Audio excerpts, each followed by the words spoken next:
Братска Бугарија, на која алудираше постојано премиерот Зоран Заев, стана главна алатка за црната кампања која ја води владеачката СДСМ во страв да не ја изгуби клучната градоначалничка позиција во Скопје. Со постери кои партијата ги шири низ социјалните мрежи со надпис "Не ни треба бугарски кмет", ја заострува црната кампања против независната кандидатка Даниела Арсовска. Од СДСМ денеска со нови обвинувања, откако објавија наводни документи за нејзино бугарско државјанство и лична карта, денеска изнесува информации за бугарска лична карта на нејзиниот сопруг. Арсовска ги демантира сите обвинувања, најавува дека сите изнесени невистини ќе ги докаже преку судски пат. Никој не заслужува ваква црна кампања. Никој не заслужува да биде предмет на монтажи, на фалсификати и продуцирани видеа за да се исмеваат со некого.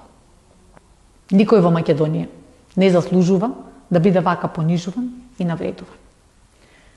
Затоа што оној од другата страна што го прави тоа покажува ароганција и слабост. Затоа што тој што го прави ова сака да ги скрие своите криминали и сака да избегне одговорност, а одговорност ќе има.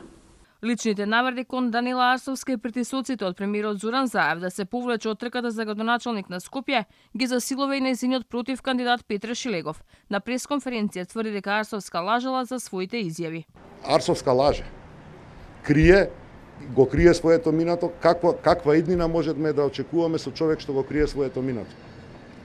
Очигледно е дека не е само ова единствената лага на господјата Арсовска.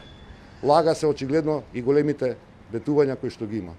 Не го знам бугарскиот правопис, велат дека Даниела се пишува Даниела на бугарски, не знам, не го знам. Повторно велам, проблемот е криењето. Колку да речеме Данели или Даниели Арсовски со издатум на раѓање декември 79 има во Скопје. Да не навлегуваме во валидност.